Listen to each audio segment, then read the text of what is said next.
Hi everyone, welcome to today's A Course in Miracles teaching. My name is Deborah and welcome to Anchored in Faith. We are on lesson 49, God's voice speaks to me all through the day. It is quite possible to listen to God's voice all through the day without interrupting your regular activities in any way.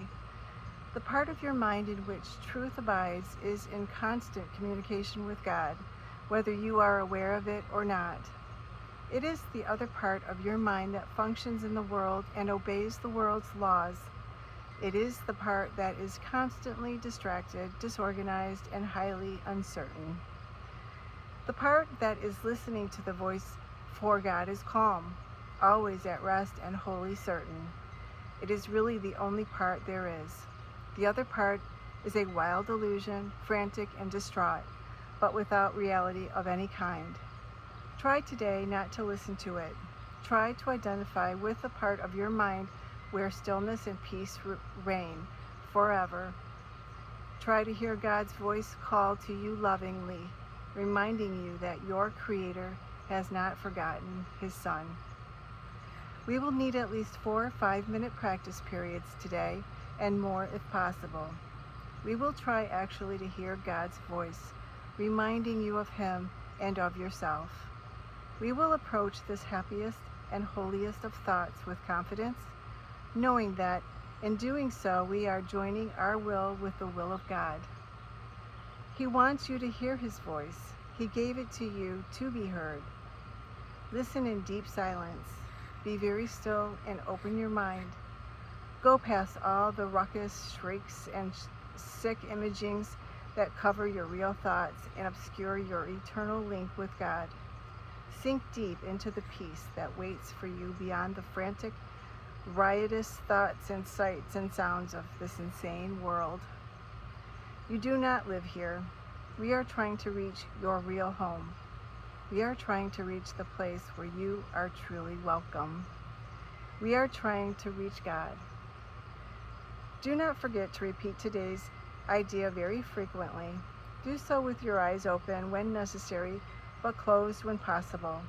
And be sure to sit quietly and repeat the idea for today whenever you can, closing your eyes on the world and realizing that you are inviting God's voice to speak to you.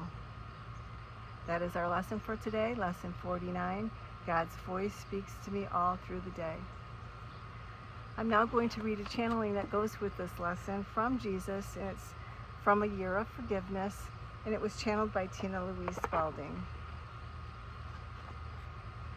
You are blessed beings indeed. I am that one you know is Jesus. It is important for you to understand the ego's voice talks to you all through the day as well as God's. When you choose not to listen to the ego's voice and go beneath its raucous cries of attack, shame, and fear, you can reach another level of consciousness. It is always there, dear ones. It is always there. You are so busy reacting to the voice in your head that says, buy this, eat that, drink that, she's bad, he's bad, you're bad, that you never get to hear the guidance we often speak about when we channel through this being. Now, they're talking about Tina. This being quieted her mind through the practice of forgiveness.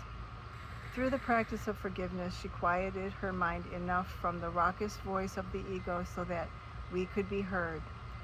This takes time. In your world, things seem to take time, and that is what time is given to you for. Time is not given to you to become wealthy, nor is time given to you to become old or sick. Time is given to you to learn how to hear the voice of God, to hear the guidance from deep inside of you beneath the ego's crazy and vicious voice. To weaken the ego, you must stop listening and reacting to it. You must stop believing those thoughts and impetus to do certain things. You must quiet your mind and align it with less combative thoughts, ideas, and beliefs. You must go beneath the surface of the storm. Just like in your oceans, you see that deep, calm, quiet beneath the waves that constantly ebb and flow. Deep down beneath the tides that move back and forth, there is calm. The same is true for your minds. Remember, the world you live in reflects consciousness. You can use the ocean as an analogy as well as skies. What always remains above the clouds and storms. The sun always shines, a constant and loving emanation of energy that gives life. The symbols what in your world you call God. It is a physical symbol to remind you of the truth that God's voice, that love, that life-giving essence is always available to you. Even though it may be hidden beneath storm clouds, know it is always there. I am that one you know is Jesus, and we will speak to you again tomorrow. Thank you so much for being here. I hope you've enjoyed today's lesson and commentary. Please like, share, and subscribe, and I too will see you tomorrow. Have a beautiful day.